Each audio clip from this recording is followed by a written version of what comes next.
Chair, order. Gregory Stafford to move the motion.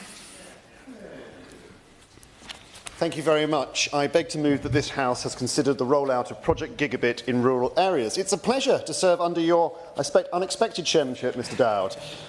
Broadband and internet access are as vital today as electricity and water. They underpin our daily lives, helping us work, learn, access healthcare and stay in touch with loved ones. In my former career in healthcare, I saw the transformative potential of digital connectivity.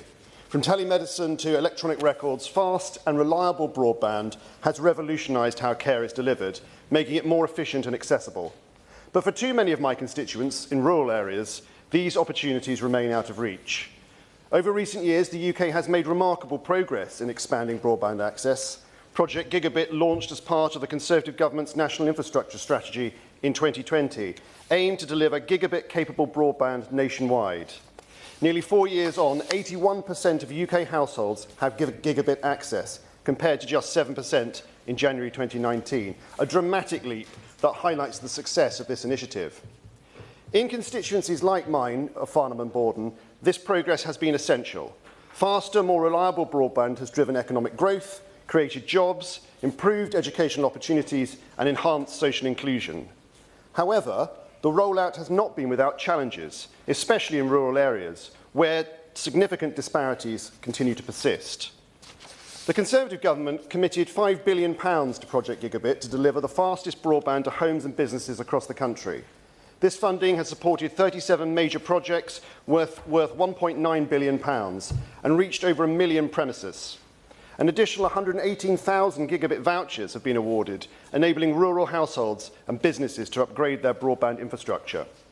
The Rural Gigabit Connectivity Programme, with £200 million worth of investment, targeted the most remote and hard-to-reach areas. And these upgrades have transformed connectivity in places previously left behind. Public sector buildings such as GP surgeries, libraries and schools have also benefited, ensuring that vital services have the infrastructure to support their communities. The resilience provided by gigabit broadband was especially crucial during the COVID-19 pandemic, enabling remote working, virtual learning and digital healthcare. For those not covered by Project Gigabit, the Universal Service Obligation, introduced in the Digital Economy Act 2017, provided a safety net. This legal guarantee of a minimum of 10 megabits per second ensured that no one was completely left behind. But despite these successes, there remains a stark urban-rural divide in broadband access. While 81% of urban premises now have gigabit-capable broadband, only 44% of rural premises can say the same. These statistics highlight the ongoing challenges facing constituencies like Farnham and Borden. Will my friend give way? I'll give way to my right honourable friend. Within at the same time. He's very kind to give way, and he's right to identify the progress made in constituencies like his in Farnham and Borden and mine in East Hampshire. But would he agree with me that improvement has become all the more urgent and important in areas, the most rural areas, where already there is very poor or no mobile signal, very poor broadband speed? They're not on the list for the commercial gigabit rollout, some not on the list then for the second tier of gigabit rollout. And then on top of all that, then they hear the announcement that the PSTN phone network is going to be switched off. And in the event of an emergency, in the event of a power cut, they're in danger of being marooned. My right honourable friend makes an extraordinarily prescient point. This is a combination of factors that will leave many in rural areas, especially those who are elderly or otherwise have other caring needs, at a real disadvantage, and is why it's so essential to turbocharge this going forward. I'll give way to the honourable lady. In Caerfyrddin, in my constituency in West Wales, is just 42%, where the Welsh average is 70% and the UK average is 79%, so we're on 42%. The Public Accounts Committee has previously said that the 2030 target for a full UK-wide gigabit coverage is not feasible, given the delays on over-reliance on commercial providers. So I'd like to ask the Minister, when you have an opportunity to come back, what reassurances can you give, really, that the people in rural Wales, that they won't continue to be left behind and this target will actually be met? Thank you. Diolch. I thank the honourable lady for her intervention, and absolutely right. The fact is that so many of our rural constituencies are so below the national average that it's a real problem. Which brings me on to my next point, which is in my constituency, gigabit coverage lags well below the national average, with only 65.5% of premises in South West Surrey, the old constituency, and 64.4% in the old constituency of East Hampshire connected, both over 10% below the UK average, despite being just an hour's drive from London. In villages like Tilford, Dippenhall and Gretham, broadband speeds are shockingly poor. In one Dippenhall postcode, 100% of properties lack speeds above 10 megabits per second. Similarly, in parts of Gretham and in Dippenhall, constituents are stuck with outdated speeds that cannot support modern digital demands. To put this into perspective, Londoners with gigabit connections enjoy speeds of up to 1 gigabits per second, while my constituents struggle with speeds 100 times slower. These numbers represent more than just the technical deficiencies. They have a real and profound impact on people's lives. Take, for example, a resident of Dippenhall who wrote to me to share their frustration. Their home is deemed inaccessible by Openreach, leaving them completely excluded from the benefits of gigabit broadband. Another example is Victoria, a magistrate in my constituency who commutes 2 hours each way to London. Her broadband speed, 1.5 megabits per second download and 0.8 megabits per second upload, makes it impossible for her to work remotely or to participate in virtual court hearings. During the COVID-19 pandemic, while her colleagues in London worked from home with ease, Victoria was left unable to contribute. This digital inequality places an unnecessary strain on her family life, finances and professional opportunities. Even somewhere like Moore Park, which is in the east of Farnham, suffers from poor speeds of just 20 megabits per second download and 5 megabits per second upload, far below what is needed for modern working or learning. These residents, along with those in Beacon Hill, Hindhead and Frensham, where I live, feel increasingly left behind in a world that is becoming ever more digital. Happy to. And perhaps a bit of good news, I think it's only right we should do that. Whenever the Democratic Unionist Party were in partnership with the Conservatives, part of that deal was a £200 million boost for Northern Ireland to ensure that we have better connectivity. Almost all of that has been, indeed it all has been spent. Some 96.42% of premises in Northern Ireland now have the most up-to-date connectivity. But for rural businesses is the issue. For those who are out in the countryside who are trying to run their business, there's still some over 60,000 businesses that have to be reached. When it comes to looking forward to the future to see what we can do, does he agree that when it comes to small businesses, that's what we need to focus on? I thank the Honourable Member for his intervention. Absolutely, I agree. I mean, as Conservatives, I'm very happy to work with the DUP on any matters that are in our interest together. And it just goes to show that this isn't particularly a regional issue. It crosses the whole of the United Kingdom. We need to support small businesses. I mean, that brings me on to a number of those compound challenges that my right honourable friend also talked about. According to a Lloyds Bank report, 11 million people, nearly 21% of the UK population, are digitally disadvantaged.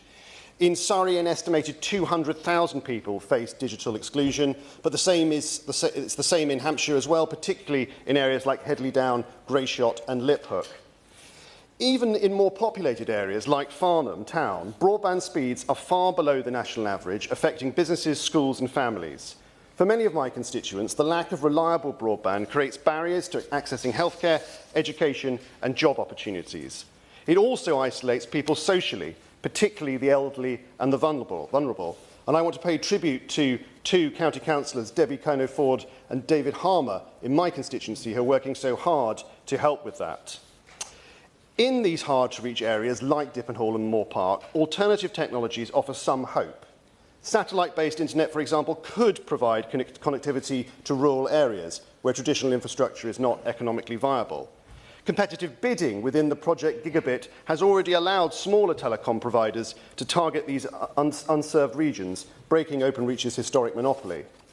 Earlier this week, I met with representatives from City Fibre, which operates in parts of Hampshire, including Bramshott, Liphook and Headley Down. Their involvement shows how opening the market to competition fosters innovation and provides tailored, affordable broadband packages to meet local needs. This diversification is critical for ensuring fair and affordable access for all.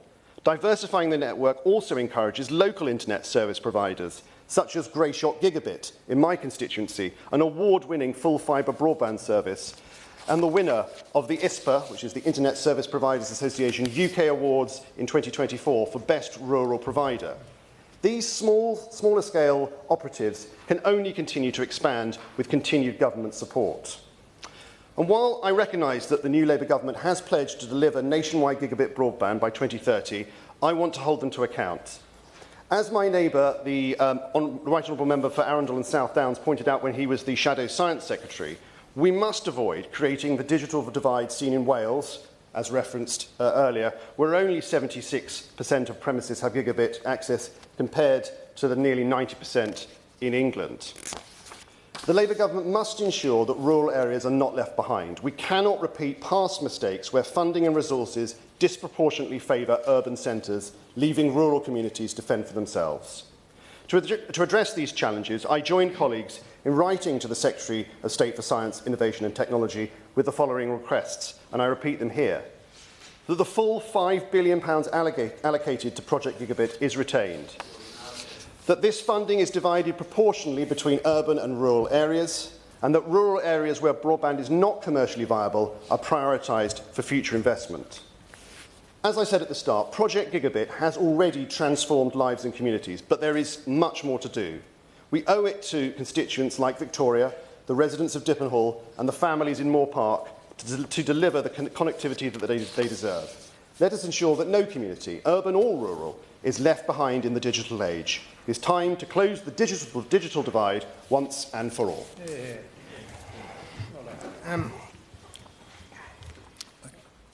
Can I remind members to Bob, thank you, if you wish to be called. The question is that this House has considered the rollout of Project Gigabit in rural areas. Luke Charters. And whilst it's a pleasure to speak in the debate today, I'm hoping it's one that we don't need to keep having, because like many of us, I'm an MP representing a rural community, and I'm desperate to sort fixing out Tinternet for my constituents. Now, I make no apologies for my local dialect, because up north, we all joke about rubbish internet signal in rural Yorkshire. It's a huge barrier for many. There are unique perplexities in the geography of my constituency of York Outer, and anyone who's seen it on a map will know that. Some call it a donut, some call it a polo mint, but effectively sweeping Yorkshire countryside of vibrant villages and closely knit communities, we see one singular challenge, and that is the focus of today's debate, broadband. These unique perplexities don't just extend to the constituency's map, but there are cases within it. So take Haxby and Huntington. If you forgive me for the pun, because of the way my constituency is wired, quite literally, you can have a road where a house on one side has fantastic connectivity, but on the other, the internet is terribly slow, and the last time it got an update, teletext was on the TV. A quick rollout of good internet really matters for our mission of economic growth. So let me first welcome the over £500 million in the budget committed for 25-26 to deliver Project Gigabit and the rural shared network. It will play a pivotal role in delivering full gigabit broadband coverage by 2030. But the focus of my remarks, Mr Dowd, are to feed back on an important experience for one of my constituents. A really important upgrade in York Outer is needed. Let me start on a specific issue that I'd really like to pick up with the Minister separately, if he'd be so kind to meet with me. I have a Ministry of Defence site in my constituency, which recently missed out on a rollout of hyperfast connectivity in the area of Strensall. There are nearly 100 military houses on this site that need an upgrade, and they need it badly. For context, some of the people there are suffering with speeds of less than 10 megabytes per second on copper cables, compared to some residential houses opposite, which now have speeds of up to 1200 mbs, and colleagues, wait for this, at the same cost. Serving families deserve so much better. I'm not sure, actually, if it's the Defence Infrastructure Organisation or Openreach that's responsible for this project, but I'd love to get it fixed, if possible, with the Minister's help, and if I could meet with him, that would be brilliant. And thinking of time in this debate, I've just drawn another case study. I've heard from residents in Haxby about Project Lightning, a 2019 initiative to bring full fibre to the village. While this work was completed, unfortunately, some houses were missed out. The cost of that is the couple who recently told me that they work from home, but they're now struggling to join calls with clients. They can't go on calls with clients at the same time, and it's affecting their fantastic small business. I've also had constituents write to me about the need for upgrades in Hopgrove, who are just 4 miles away from York city centre. So, Mr Dowd, I'm hopeful that Project Gigabit and this government's work on the internet rollout more broadly can help my constituents, which I'd also like to discuss in detail another time. I'm really supportive of this government's work to roll out Project Gigabit. These case studies hopefully illustrate a glimpse of why it's so important. And finally, may I thank the Honourable Member for Farnham and Borden for securing this debate so I could raise some of these really important constituency cases. Thank you. I have your forbearance and try and keep it to 3 minutes. Tim Farron. Thank you, Mr Dowd. It's a pleasure to serve under your guidance this afternoon, and many congratulations to the Honourable Member for Farnham and Borden for introducing a very important debate. I will focus my remarks on my constituency, and in particular to say that I think Project Gigabit has done an awful lot of good within Cumbria, but there are issues, even those places within scope, those areas within scope, those postcodes, often leave situations, so for example across Cumbria, around 900 homes, properties in my constituency are deemed within scope but won't be connected because of their rural isolation. Many of those will be hill farms that desperately need to be connected. Not least they can bid for funding through the Elms project. But perhaps of greater concern are those places that are within scope but in deferred scope. And in particular, I want to name 4 parishes in my constituency near Appleby: Hilton, Merton, Warcop and Armside. These are communities on very low speeds at the moment. Some people forced against their better judgment and their will almost to give money to Elon Musk and go via Starlink instead of the very limited broadband opportunities that are available to them. The issue there, though, is whilst these communities are within scope but in deferred scope, they wait for the contract holder fibrers to give them a date. And because they're within deferred scope, nothing's happening on the ground to connect those communities, and yet they also don't have the access to be able to have the voucher scheme, which would allow them to work with our absolutely brilliant Cumbrian Broadband for Rural North, otherwise known as BARN, award-winning community interest company who have connected so many homes throughout rural Cumbria to gigabit and greater broadband speeds. So I want to press the Minister, and this is my one ask of him: will he ensure that those parishes that I have listed, Ormside, Warcop, Hilton and Merton, are either given a date for connection under Project Gigabit like now, or that they are de-scoped so that vouchers can then be made available so that BARN can then step in and fill in the gap. We had a public meeting in the snow in Merton last December, well, almost exactly 12 months ago. Next weekend it'll be 12 months ago, where BD UK made all sorts of promises of which they have fulfilled absolutely none. So I wonder if the Minister would give personal attention to either de-scoping those communities so they can get broadband via BARN and the voucher system, or giving fibres a kick up the backside and making sure they bring, and BD UK more importantly, bring those communities into scope and give an immediate date in the next few months, so those communities, which are very remote in many other ways as well, are connected properly to gigabit broadband speed. Thank you. Will Morris. Thank you, Mr Dowd. It's a pleasure, as always, to serve under your chairmanship, and congratulate you on member for securing this debate. Although mentioning Liphook in the speech did confuse me, as I was under the impression that your member for East Hampshire was my aunt's MP, but clearly I've got something wrong. I just want to stand up and pay tribute to a few of the issues that are experienced in my constituency. As many of the members here will be well aware, it's the largest constituency in England, taking in large parts of Northumberland, going all the way up to the Scottish border and all the way across the border with Cumbria. I'm regularly contacted by constituents who are trying to live out the dream situation of living in England's most beautiful county, but not being able to properly work, not being able to attend meetings with clients, not being able to generate the economic growth that this country so sorely needs. And when I speak to people in villages like Stocksfield, Riding Mill, Headley on the Hill, or even Darras Hall, which I know has had frequent issues getting the appropriate broadband speeds delivered to them, and where residents are continuously working trying to get the broadband speeds that they deserve. There's a real feeling that for the past 14 years, many rural communities were left to sit in splendid isolation, were abandoned by the Conservative Party and were left to fend for themselves, as you remember eloquently made the point in his opening remarks. I'm absolutely proud to stand as part of a Labour Party that won a swathe of rural seats at the last general election, that is committed to ensuring that our rural businesses can grow and can ensure that the world-class businesses across my constituency are able to not only access high-speed internet, but are able to do so in the very smallest communities. And when I go out and meet with constituents across the North Tyne, it's one of the most common bugbears raised with me, in addition to a lack of housing and the state of the NHS. It's one of the things that comes up most on the doorstep. So I just hope that the Minister will take away and consider how we can get into those most rural constituencies, how we can get into those hill farms, as the member for Westmoreland and Cumbria has mentioned, and just ensure that they are really given the opportunity to benefit from the proceeds of Gigabit.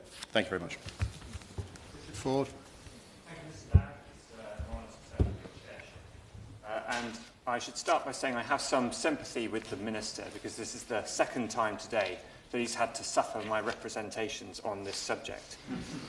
He kindly set aside 10 minutes.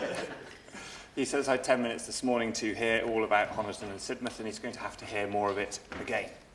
The village of Gittisham in East Devon illustrates the shortcomings of the policy that we've seen under the last Conservative government around rural broadband. After 4 separate attempts by different commercial providers to lay fibre to some parts of the village of Gittisham, there is still the case that the connection is 100 metres short of many of the properties. And this isn't an isolated example. It's, if I look across East Devon, those parts that I represent, it's what I'm hearing from people in other villages too. 3 weeks ago, Connecting Devon and Somerset, which is the local authorities, the body that's charged with contracting these commercial organisations, scaled back its full fibre broadband rollout. And so that provider, Connecting Devon and Somerset, that said 4 years ago it was going to be able to deliver for Gittisham, is no longer able to do so. It was contracted to deliver over 55,000 properties across Devon and Somerset, but to date, that operator has delivered fewer than 19,000. When I was meeting today with the Minister and with officials, it was very helpful to learn that while national gigabit-capable broadband coverage now reaches 85% across the country, in rural Honiton and Sidmouth, the area I represent, we're lagging far behind at just 61%. So to bring my remarks to a pointed close, given that I have already had 10 minutes of the time of the officials and the Minister today, I really want to just have them take away the fact that if coal was the 19th century fuel that powered that century, and oil was the 20th century fuel, then information and data is the 21st century fuel, and we in much of East Devon aren't getting it. Thank you. Thank you. Torquil Crichton. It's a pleasure to serve under your chairmanship, and I thank the member for Farnham and Borden for raising this important issue. But I wonder if you can come with me for a few seconds away from Surrey to Giriclet on the Isle of Harris, where I stood a few weeks ago, a small settlement with only a few houses and a few social houses on the main road, but an internet desert. There are 3 businesses, tourism businesses, in that settlement, which know they are losing money, losing paying guests, losing their minds with frustration because of slow internet connections. Despite fast super broadband fibre running along the main spine in the Western Isles and many success stories, you can work for software companies in California from Lewis, you can work for insurance companies and accountancy firms in Glasgow and London. To be a few hundred metres off the road, off the beaten track, is to remain in an internet desert. And in fact, in Harris, 10% of households are unable to get decent broadband. And the same is true across the rest of the Western Isles. 10% of households cannot get speeds over 10 megabits per second. We are living, some of us, living life in the slow lane. And Gigabit, small as it is not hard to reach. It's only 1 mile from the streetlights and sophistication of Tarbert in Harris, the ferry port, and the centre of the Harris universe. And there are many other places in the Western Isles and rural Scotland just like Gigabit. There is a similar scheme to the UK Gigabit voucher scheme in Scotland, the Scottish Broadband Voucher Scheme. Theoretically, it would provide £5,000 to premises with speeds of less than 30 megabits per second, and theoretically, the scheme was meant to be complete in 2021, but it is still in the procurement stage. And in response to a recent Freedom of Information request, the Scottish Government revealed that they expect the rollout of superfast broadband through R100 to reach everywhere by 2028. Chairman, I don't know how many megabits per second there are until 2028, but even in Scotland, the SNP managed to build ferries faster than that. There are some successes. For example, in Iona, the holy island of Iona received superfast broadband. That's very good for Columba's monks, who can now put down their quills and pick up the keyboards. But in the Western Isles, we feel we are waiting a long time. People and businesses in Gigabit and dozens of other single-track roads settlements are staring at that never-connecting wheel of death. And I know the Minister is under pressure to deliver for rural England, but I would urge him to have words with ministers in Scotland as well, who have let down the Western Isles and many other parts of rural Scotland. And I hope he can press them to connect us. Perhaps he could send them an email. Thanks. Name's Nation. Thank you, Chair, and thank you to the Honourable Member opposite for securing this important debate. Chair, one of the very first pieces of casework that I received after the general election was from a constituent living in a village called Tollerton in my constituency, and he wanted access to full fibre for domestic and commercial purposes. He told me that he had been contacting Openreach on and off for 2 years, trying to find out when the upgrade would start, and said that the proposed connection date had moved 4 times. He consequently described the rollout of full fibre as shockingly slow. Now, Chair, you won't be surprised to hear that he lived in one of the 9.6 million hard-to-reach properties, which are classified as Area 3, according to Ofgem. And I would like to encourage the Minister today to think about how best we accelerate work to connect hard-to-reach properties as a priority to ensure that we meet our nationwide 2030 target. Thankfully, I have been able to confirm that Openreach has a customised installation plan for Tollerton, which will sit outside the core commercial build programme. My constituent described this confirmation as amazing news, and work should start early in the new year.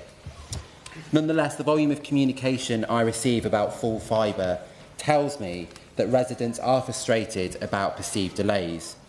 I would therefore be interested to hear more from the Minister about steps being taken to remove barriers to roll out, including flexible permitting and sharing infrastructure where possible. Chair, I would like to acknowledge the work of the previous government in starting the rollout of full fibre, which is of national importance.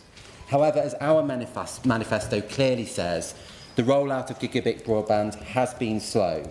I therefore welcome the commitment of the new government to make a renewed push to fulfil the ambition of full gigabit and national 5G coverage by 2030. Full fibre uptake to date in my constituency of Rushcliffe is very high, at 55%, which is above the national average. With a growing tech industry, significant house building, and many people continuing to work from home, I believe demand will only grow further. But for parts of rural Britain, this is likely to require early investment in wireless and satellite provision for places where it may prove prohibitively expensive to provide a full fibre connection. And I would therefore welcome hearing more from the Minister about his planned approaches for this. Thank you, Mr Dowd. Let me first congratulate the member opposite for securing today's debate. From the comments already made today, there seems to be consensus across the board about the challenges being faced by our rural communities. Challenges that are obstructing the growth of our rural businesses and ensuring that some of our most vulnerable members of our community can't reach key council and health services. And most importantly, as my constituent said to me on Saturday at my advice surgery, how on earth am I meant to complain to you every day if I can't connect to the internet? The Minister has kindly already visited my constituency to meet my constituents, but whilst he visited the fantastic Redditch Town Centre, he knows that my constituency is overwhelmingly rural. Whilst picturesque, many villages can sometimes be labelled hard to reach. I would be interested to know what the plans the government have to support these more remote locations. It's vital that our rural businesses that are developing every day and our families that want to stay connected and those fighting social isolation have the level of connectivity they deserve. The benefits can be immense for all our communities. Progress has been made by the previous government and by my own Conservative-controlled Worcestershire County Council, but there is much more to do. And as the member alluded to from York Outer, I think it's York Outer, we really shouldn't be having this conversation in 5 more years. Thank you. Thank you. Victoria Collins. Thank you, Mr Dowd. It's been an honour to serve under your chairmanship. I'm going to start by saying this is not really about fast internet. This is about fairness. This is about opportunity. This is about helping the individuals and us as a nation live up to our potential. And how are we supposed to lead innovation on a national stage if we still have many areas where you can't even make a phone call, or children who can't get online are left behind? Communities today have been talked about, rural communities who felt left behind with untapped potential, and the member for Hexham highlighted that. We talked about Honiton and Sidmouth, talked about the fuel of our economy. And so it's about the people behind this slow internet, this inability to access. It's the businesses who can't get off the ground, the remote workers who can't work.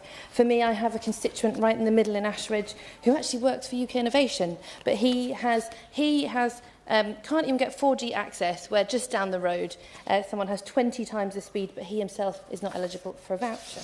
It's about the children in Scotland who have to use their phones to get online. It's about the grandma who can't stay connected to her family because there's no way for her to see her grandkids online. It's about the parent trying to get healthcare sorted for their child. And I think the member for York Outer really highlighted, I think, what is the patchiness of your seat. And how one street is wired differently from another is actually the picture of across this nation. And for me, what comes to mind is the word inequality, inequality and inequality. And in my seat, I have one area, Margate, Flamstead and Gadsden, which has almost 90% has the worst 10% in the UK, whereas 2 miles down the road in Harpenden East, 100% have the 10% fastest in the UK. It's inequality that is there throughout. And that patchy rollout that was mentioned, so the member for Westmoreland and Lonsdale talked about those that have been left in limbo. Again, the member for Honiton and Sidmouth talked about those that have been let down by the rollout. What this is about is unlocking our economic potential, reducing those inequalities and connecting our communities.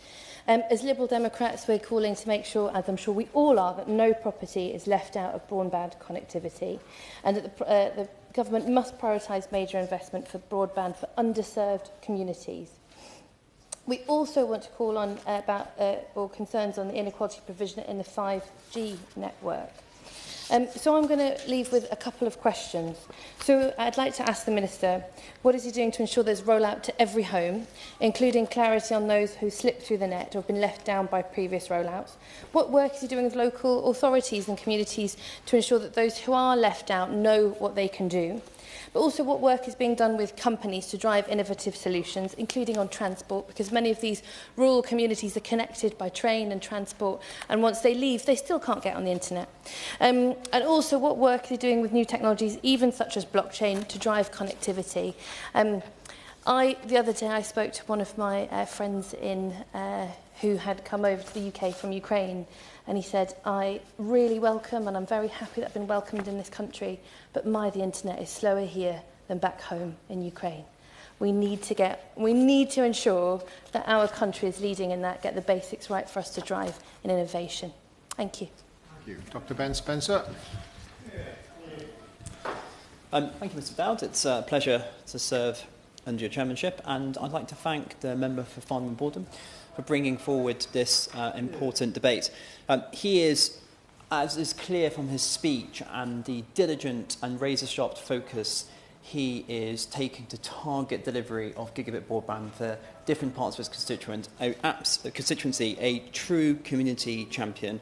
And I would say that his constituents are lucky to have him in terms of the work he's doing on this. And I think that's the theme of this debate, because all members in this debate have spoken about individual parts of their constituency where broadband has been a challenge. And it just goes to show just how important our digital backbone is in the United Kingdom. And I resist temptation to mention parts of my constituency like Queen's Road, Weybridge or Ellesmere, where we've done work in terms of trying to deliver. But it just I think it demonstrates how important this issue is, and one which inevitably and invariably gets the attention of members of Parliament, so they can advocate for their constituents to try and deliver it.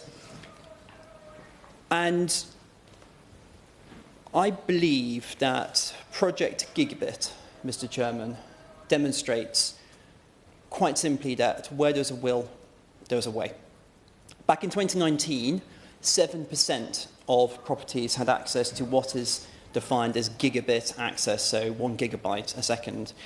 In April 2024, the last official stats we had, that was 81%, and it's believed that the 85% target, which is due to be reached in 25, has already in fact been reached. That is a huge rollout over the past 5 years of Conservative government of gigabit broadband to households. Now, of course, there are people who don't have it, and it is critical that we work to make sure they can have this vital accessibility.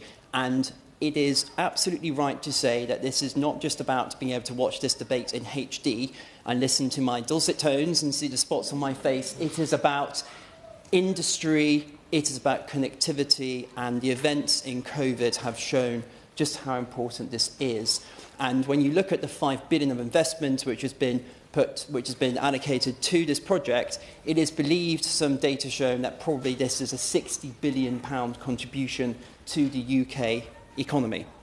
Now, how do you go about delivering something like rolling out gigabit broadband across the country? Well, we as Conservatives know the way that you do it is you get industry involved and you work with them, and that's why 80% of the gigabit broadband is linked to, the target is linked to industry bringing it through, recognising that to get to the further 20% of rollout, you need to start bringing in private subsidy, you need to break down barriers, and that's where we're moving from the initial phase of Project Gigabit, which was around industry delivering, to now public subsidy, as we're seeing over the past few years.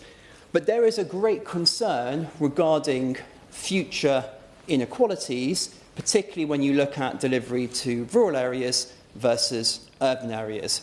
There was great concern that over the next 6 months to a year, there is going to be a reallocation of priority away from rural areas to urban areas. Well, the Minister sort of shown this from his seat, but please, can he, in his speech, assuage this concern? And the way to assuage this concern is to provide data, transparency data on terms of prioritisation of funding and the rollout. Thank you, Mr Chairman. Thank you. Minister. Lord, I hadn't expected that so quickly. Mr Dowd, nor did you, I think, earlier, so it's great to see you in your seat. And to sit under, and may I congratulate the Honourable Member on securing this. Can I say, first of all, that our ambition is no different from the ambition of the previous government, which is to get to precisely the same numbers by 2030 as was stated previously, and I'm pretty confident that we will be able to get there. There are very significant challenges, which I'll try to explain in a moment. First of all, as he rightly says, the whole idea of BDUK and Project Gigabit was to enable Project Gigabit-capable broadband to be brought to nearly every property in the UK, but primarily through commercial operators advancing on the basis of commercial viability. We knew that that would be impossible in some areas, and that's why there would have to be a subsidy from the government, or the previous government did, and we subscribed to that as well. The difficulty is that that precise decision by the commercial operators as to where is commercially viable changes all the time. It's a moving target. So in county by county by county, they are constantly making revised decisions as to what properties they think that they will be covering on a commercial basis. And therefore, the decisions for BDUK as to how many properties to include in the subsidised rollout vary also. And this is happening at a time when there is quite a bit of consideration in the market as to long-term investments. Openreach have decided to significantly increase the number of places that they expect to roll out to on a commercial basis. Other operators are worried. Down in the southwest, we've had operators that have not been able to fulfil their commitments already, and other contracts have had to be entered into. But that makes it really quite a difficult process in each individual constituency to come to secure outcomes. I've made this offer before.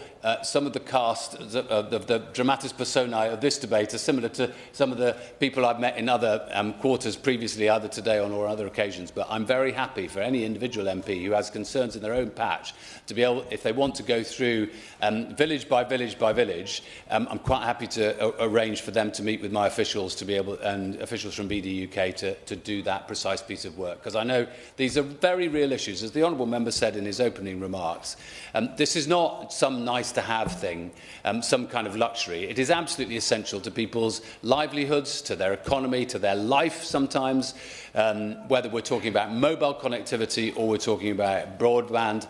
And there are many aspects of this which really we do have to deliver on over the next few years. I would just issue one word of caution, which is quite a lot of members have referred to hard-to-reach properties. Now, that is a very broad definition, hard-to-reach properties. There are properties which are very hard to reach, and where, frankly, it's not going to be possible either commercially for that to be achieved by a commercial operator, or, frankly, by the taxpayer to be able to roll out in the same way. And that's where, as several honourable members have said, we are going to have to be imaginative over the next few years about alternative means of delivery. Whether that is some kind of Wi-Fi operation or it's some reliance on satellite. It's already been referred to that some people have already taken up the satellite option of £75 a month. I'm not advertising it particularly, but it's problematic. I think that there is only one operator in that space at the moment, and I hope that there will be more operators in that space in the future because, as again several honourable members have said, competition is good in this market. And that is one of the other things that I would praise the previous government on in this sphere, which is it's not just that there's one operator, but that we've allowed competition to operate in the rollout of broadband. I know some of the conversations that many honourable members have had, I'm looking at some on my own benches, has been about ducts and poles and the rows about rather inconsiderate rollout from some operators where they've brought in street furniture which is either OTOs redundant or duplicating stuff that's already there, or where they've chosen not to use ducts because they don't want to talk to commercial operators. I've been trying as hard as I possibly can to try and make sure that all the operators work together in as collaborative a way as possible, obviously within the bounds of competition law, to be able to deliver broadband in a way without obstructions. I do feel as if I've had all the villages of the UK sort of brought to mind, and I'm not sure that I've managed to write most of them down correctly, so I apologise to honourable members where I get things wrong. But if I could just say a few things about the member for what the member for Farnham and Barden said, and I welcome him to that house. I think he had a family member who was here for a while as well. I have some good news for him, which I think, though he may already know it, so it may not be as good news as I think it is, which is that the Beaver Industrial Estate, which he's been worrying about the connectivity, I think that All Points Fibre are going to be coming early in 2025 to sort that bit out. I mean, I looked at the figures for his constituency in relation to superfast, ultrafast, full fibre and gigabit. And whilst he's actually ahead of the rest of the UK on superfast, that's to say more than 30 megabits per second, that's not going to be sufficient for most people in the next few years. We want to get much higher than that. And on all the others measures, his constituency is some way behind the rest of the UK. So I accept that there's a challenge there, and I'm fully determined to meet that. He referred to digital exclusion, and I think he was only referring to digital exclusion in relation to physically having access to gigabit capable or ultra-fast broadband or full fibre broadband. I would say that there are many different factors that might lead to digital exclusion, and if I have a criticism of the well, I have quite a few criticisms of the previous government, but one of the ones that I think even they would accept as a fair criticism is that we didn't have a digital exclusion strategy for 10 years. And actually, in that time, so many areas of the country, whether it's because of poor skills, poor poverty itself, disability, or the physical exclusion that he refers to, which I know of well in the South Wales valleys, there is a level of digital exclusion which makes it impossible for people to take part in the economy of today or society of today, and we need to address all that. It's my hope that before we get to the end of the year, we will be able to point to next steps in digital inclusion that I think that we as a government need to take. Now, if I might gently say, he seemed to say that the previous government was absolutely wonderful, but it left the country in a terrible state in relation to broadband, especially in his constituency. Now, I think Conservative members are going to have to decide which way they're going to go on this one. I'd say this to the Minister, the Shadow Minister as well. You do just have to kind of decide whether you're a great government or you really weren't up to it. And I think I know which way the country decided on that. But there's one other thing. There is not a rural-urban divide on this issue. I fully accept that there are specific challenges in many, many rural areas. My own constituency is a kind of semi-rural constituency.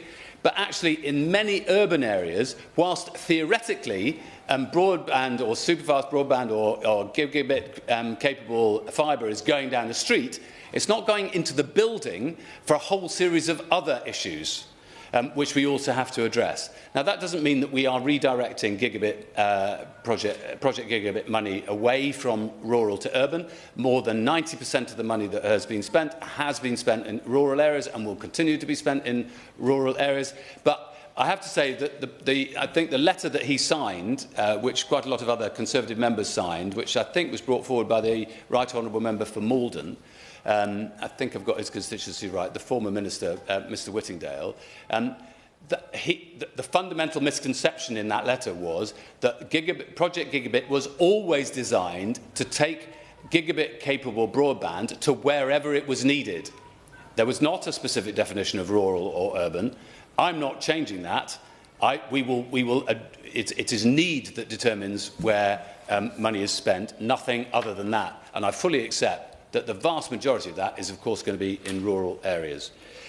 Now, some of the other members. I welcome the member from Caerphilly, both to the House. I've campaigned a lot in her seat, not very successfully, but she makes a very good point about, I mean, many of the villages in rural Wales are some of the most disadvantaged in this area, and also in terms of mobile connectivity, which is one of the reasons why I'm really pleased that quite recently we were able to roll out 7 new enhanced masts in Wales, including in her constituency, I think, for mobile connectivity. It doesn't answer the broadband issue, but these are issues that we do hope to be able to address from BDUK. My honourable friend for York Outer referred to Tinternet. And he's quite right. If I just say about the defence site in his constituency, my understanding is that that is an MOD responsibility. But we will chase that up for him with the MOD, and we will write back to him on that specific issue. He's absolutely right. We shouldn't be seeing defence properties or defence families being at a worse disadvantage from people across the road who aren't in defence properties. And I know that the Secretary of State for Defence is very keen to address these issues because I've spoken to him about it. He must be right honourable, I should think, member for Westmoreland and Lonsdale. Now, he listed... well, anyway, him over there. He referred to Starlink, of course, and he's absolutely right. He gave a list of villages, which I think were Warcop, Hilton, Merton, which is spelt with a U, not with an E, I think, and Ormside. Thank you very much. He's quite right. So BDUK are presently in the process of negotiating. I wouldn't want to descope at this point because I very much hope that we might get to a resolution of this in the next month. But he makes a very strong point, and if it proves necessary to abandon ship, as it were, then, of course, he can come back at me on that. Now, my honourable member for Hexham, we must stop meeting like this. I think he was sitting there last week when we had a debate about tourism in his constituency, and he's absolutely right. I mean, the tourist industry can't survive with proper broadband, and so to rectify some of the issues that he was talking about last week, including some of the very beautiful villages in his constituency, we certainly need to be able to roll out broadband. I do return to the point. I need to be quite careful about this. There are going to be properties that, as I said earlier, are not either commercially viable or, frankly, viable for the taxpayer to fund, because they are simply too difficult to reach. And I think everybody accepts that. But that's going to be a tiny, tiny proportion, probably 1% or fewer. And the question is, and several members have asked me about this, we do definitely in DSIT need to accelerate the process of thinking about what are the alternative mechanisms that we're able to provide. As I say, some people are already relying on Starlink, but there may be other solutions that we need to come up with. And some of that, as the honourable member who speaks for the Lib Dems, I didn't catch her constituency, Harpenden and somewhere. Sorry, my hearing's terrible today. She's absolutely right that we need to look for technical solutions, and that's why through UKRI and the R&D development side of DSIT, we're very keen to look at those areas. My honourable friend for Honiton and Sidmouth talked about a village where, the honourable, not my, well, he is my honourable friend, I suppose. Villages where it stopped 100 metres short. I mean, that is absolutely infuriating for anybody, and that's the kind of thing where obviously we want to address. But I know that he's already had conversations. I suspect I think we've got another meeting with several of his colleagues as well coming up as well, so we'll be able to address all those issues then. My honourable friend, the member for Nahilan and I, as he knows, I visited. I know bits of his constituency well, where some of my family's from, and we do need to look for very creative solutions for his constituency, because he's absolutely right. People should be able to, if you're making Harris Tweed, you want to be able to sell it. You're not going to be able to create a business unless you've got proper high-speed broadband. And I note that we've got Superfast on Iona. I don't think there are many monks left there, but there is a community. And in fact, there's a couple of hotels that I've stayed in, and they too need the connectivity that they want. I think I've got to give a couple of minutes to the honourable member, but if I just very quickly refer to my honourable member for Rushcliffe, he's right. We need to do something about flexi permits, and we've already written to the Department for Transport to see whether we can do that. And my honourable friend for Redditch has similar issues in his own patch. Finally, I should say, just for the Minister, I do welcome him to his post. I failed to do that when we had DSIT questions last week, but he does have to decide whether the last government was absolutely brilliant or whether it completely failed in this area. Thank you. Gregory Stafford, to wind up. Thank you very much, Mr Dowd, for your chairmanship, and to all honourable members who've contributed today. Given that I only have a minute and 14 seconds to respond, I won't go through everyone's villages. I think what's come very clear today is there is significant concern around the rollout in rural areas. I'm pleased that the Minister has responded in the way he has, and that his offer to meet with us to go through village by village, I wrote that down for that, and I'm sure many honourable members here will be taking him up on that.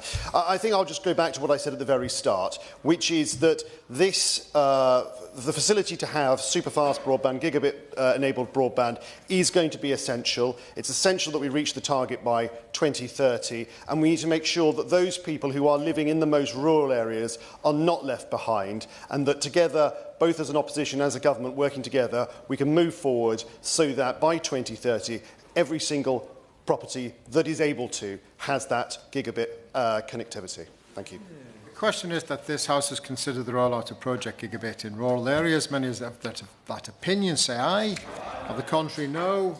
I think the ayes have it, the ayes have it. Order, order. The sitting stands adjourned, and thank you for your facilitative approach. Thank you.